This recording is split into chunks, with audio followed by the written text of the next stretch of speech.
નમસ્કાર, જય માતાજી. હું છું નિશી વાઢેર અને તમે જોયા છો રીચ ગુજુ. આજના વિડીયોમાં આપણે વાત કરશું કે જો તમે 5000 રૂપિયાની એસઆઈપી આવનારા સમયમાં ચાલુ કરવા માંગો છો તો કયા ફંડમાં તમે કરી શકો છો, અને અગાઉ જે રિટર્ન મળ્યું છે કે તમે 5000 રૂપિયા ઇન્વેસ્ટ કર્યા તો 5000 રૂપિયાથી તમે 50 થી 60 લાખ રૂપિયા કેવી રીતે કમાઈ શકો છો. તમે જે ઇન્વેસ્ટ કરો છો તેના તમને 6 ગણા 7 ગણા પૈસા મળે. અગાઉ જે રિટર્ન મળ્યું છે કયા ફંડમાં મળ્યું છે તેની પણ આપણે આજે આ વિડીયોમાં વાત કરશું. મિત્રો, તમે અમારા ચેનલ રીચ ગુજુમાં નવા હોય તો ચેનલને જરૂરથી સબસ્ક્રાઇબ કરી દેજો, કેમ કે આપણે મ્યુચ્યુઅલ ફંડને લગતા, ETF ને લગતા, શેર માર્કેટને લગતા દરેક વિડીયો આપણે આ ચેનલમાં અપલોડ કરતા હોય છે. તમને અમારા વિડીયો સારા લાગે તો ખાસ કરીને ચેનલને જરૂરથી સબસ્ક્રાઇબ કરી બાજુનું બેલ આઇકન દબાવી વિડીયોને લાઈક કરી દેજો. હવે આપણે આગળ વિડીયોમાં જોઈએ. તો હવે આપણે ખાસ કરીને આ વિડીયોને આખો જોજો, કેમ કે આપણે વિડીયોમાં લાર્જ કેપ ફંડ છે, મિડ કેપ ફંડ છે અને સ્મોલ કેપ ફંડ છે, તેના ત્રણેયનું રિટર્ન જોશું. અને 5,000 રૂપિયા તમે દર મહિને ઇન્વેસ્ટ કર્યા હોત અગાઉ તો ખાસ કરીને કેટલું રિટર્ન આપ્યું છે. તમારું ફંડ આમાં તમે જો ઇન્વેસ્ટ કરતા હોય તો છે કે નહીં એ પણ તમારે જોવાનું છે. અને અગાઉ જો જે પણ લોકોએ 5,000 રૂપિયા છેલ્લા 15 વર્ષમાં જમા કર્યા હોય તો તેને લાર્જ કેપ ફંડમાં કેટલા રૂપિયા મળ્યા છે, 5,000 લેખે 15 વર્ષમાં એટલે 9 લાખ રૂપિયા જમા થયા હશે. અને એમાં લાર્જ કેપ ફંડ છે, મિડ કેપ ફંડ છે અને સ્મોલ કેપ ફંડમાં કેટલું રિટર્ન આપ્યું છે એ પણ તમને અહીંયા પર ખબર પડી જશે. તો અહીંયા પર તમે જોઈ શકો છો કે પહેલાં આપણે લાર્જ કેપ ફંડ દરેક લઈ રહ્યા છીએ, જેમાં તમે જો 5,000 રૂપિયાની દર મહિને એસઆઈપી કરી હોત તો 10/2/2010થી 10/1/2025 સુધીના અહીંયા પર ડેટા તમને બતાવી રહ્યો છું. તો ખાસ કરીને Nippon India large cap fund છે તો તેમાં તેમને 15.82% રિટર્ન આપ્યું છે. તમે જોઈ શકો છો, તમને ડિફરન્ટ પણ અહીંયા પર ખબર પડશે કે લાર્જ કેપ ફંડનું કેટલું છે. ખાસ કરીને નિપોન ઇન્ડિયા લાર્જ કેપ છે, નિપોન ઇન્ડિયાનું જે મિડ કેપ હોય છે નિપોનનું, પછી ખાસ કરીને સ્મોલ કેપ છે તેમાં પણ કેટલું રિટર્ન આપતું હોય છે એ પણ તમને ખબર પડશે. એટલે અહીંયા પર જોઈ શકો છો કે લાર્જ કેપ ફંડમાં ખાસ કરીને 15.82% નિપોન ઇન્ડિયા લાર્જ કેપે 15.82% રિટર્ન આપ્યું છે છેલ્લા 15 વર્ષમાં. તો તેમાં તમે જોશો કે 10/2/2010થી 10/1/2025 સુધી 15.82 રિટર્ન આપ્યું છે. ત્યાર પછી જોશો તો તમે આઈસીઆઈસીઆઈ પ્રુડેન્શિયલ બ્લુ ચીપ ફંડમાં 5,000 ઇન્વેસ્ટ કર્યા હોય 2010થી 2025 સુધી તો તેને 31 લાખ બનાવ્યા છે અને નિપોન ઇન્ડિયાએ 32.74 લાખ બનાવ્યા છે.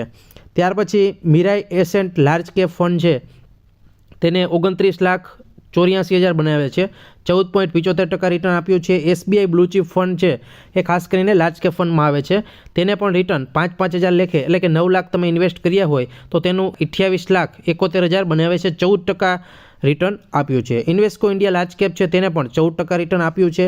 હવે પર તમે જોઈ શકો છો એચડીએફસી લાર્જ કેપ ફંડ છે તેને 13.91% છેલ્લા 15 વર્ષમાં એવરેજ રિટર્ન આપ્યું છે. કોટક બ્લુ ચીપ છે તેને પણ 13.85% રિટર્ન આપ્યું છે. તો અહીંયા પર દરેકના તમે અહીંયા પર હું સ્ક્રોલ કરું છું, તમે ધીમે ધીમે જોઈ શકો છો. એવરેજની વાત કરવામાં આવે તો આ કેટેગરીમાં એટલે કે લાર્જ કેપ કેટેગરીમાં તેમનું એવરેજ રિટર્ન 15 વર્ષમાં 13.38% છે. આ એવરેજ રિટર્ન કેટલું છે એ પણ તમે હમણાં ખબર પડી જશે. ખાસ કરીને લાર્જ કેપ ફંડ છે, મિડ કેપ ફંડ છે અને સ્મોલ કેપ ફંડમાં તમારે જો લોંગ ટર્મ ઇન્વેસ્ટ કરતા હોય તો કયા ફંડમાં તમારે ઇન્વેસ્ટ કરવું છે એ પણ તમને લાસ્ટમાં ખબર પડી જશે. તો આ વિડીયોને લાસ્ટ સુધી જોશો. હવે આપણે લાર્જ કેપ ફંડનું અહીંયા પર ડેટા હતા એ પૂરા થયા. હવે આપણે મિડ કેપ ફંડના ડેટા જોશું કે 5,000 2009થી 2010થી 2025 સુધીમાં કેટલા થયા છે. તો હવે આપણે જોઈએ કે મિડ કેપ ફંડમાં 5,000 રૂપિયા તમે જમા કર્યા હોત છેલ્લા 15 વર્ષમાં તો કેટલા થાય છે. તો પહેલું અહીંયા પર ફંડ છે એડલવાઇસ મિડ કેપ ફંડ, જેનું રિટર્ન છે 21.25%. તેમને રિટર્ન જે આપ્યું છે એમાં તમે 9 લાખ રૂપિયા ઇન્વેસ્ટ કર્યા હોય 5,000 જમા કરીને તો તેના 52,61,000 બનાવ્યા છે. ત્યાર પછી HDFC mid cap opportunity fund છે તેને 20.53% રિટર્ન આપ્યું છે. ઇન્વેસ્કો ઇન્ડિયા મિડ કેપ છે તેને 20.45% રિટર્ન આપ્યું છે.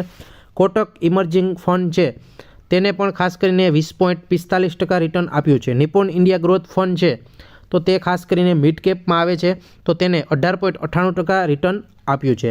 એચએસબીસી મિડ કેપ ફંડ છે તેને 18.94% રિટર્ન આપ્યું છે. એસબીઆઈ મેગ્નમ મિડ કેપ છે તેને 18.82% વ્યાજ આપ્યું છે. ત્યાર પછી ખાસ કરીને ફ્રેન્કલિન છે તેને 18.51% આપ્યું છે. ટાટા મિડ કેપ છે 18.7% આપ્યું છે.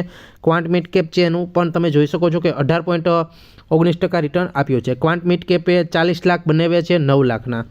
ત્યાર પછી આમાં સુંદરમ છે, આઈસીઆઈસીઆઈ પ્રુડેન્શિયલ મિડ કેપ છે, ટોરોસ મિડ કેપ છે અને આદિત્ય બિરલા મિડ કેપ છે.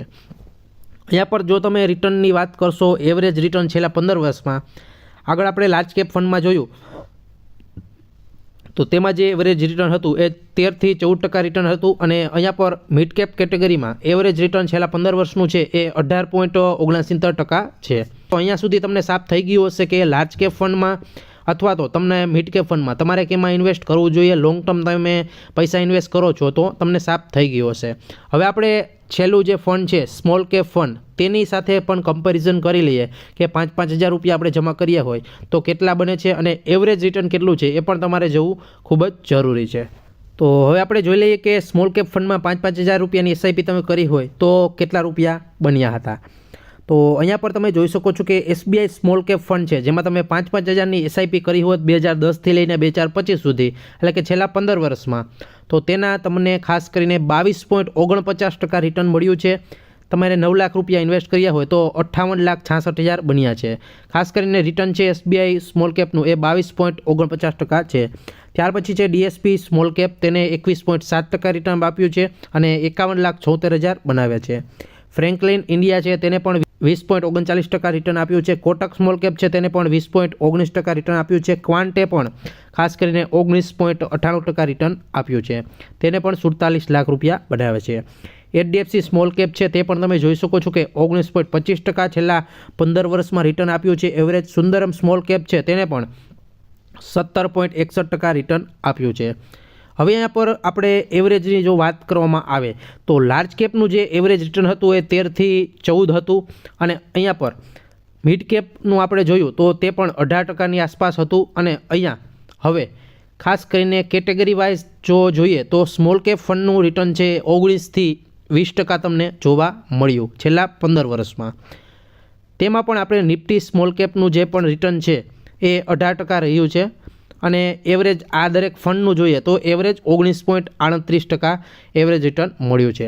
અહીંયા પરથી તમને સાફ થાય છે કે સ્મોલ કેપ ફંડમાં તમે જો લોંગ ટર્મ તમે ઇન્વેસ્ટ કરતા હોય તો 5,000 રૂપિયા તમે લાર્જ કેપ ફંડમાં નાખો છો, મિડ કેપ ફંડમાં નાખો છો અને સ્મોલ કેપ ફંડમાં નાખો છો, તો ત્રણેયમાં તમારે પૈસા તો તમે ઇન્વેસ્ટ કરો જ છો અને લોંગ ટર્મ જ તમે કરવાના છો. તો તમારે થોડુંક વધુ રિસ્ક લઈને સ્મોલ કેપ ફંડ પણ તમારા જે પણ પોર્ટફોલિયો છે તેમાં તમે એડ કરી શકો છો.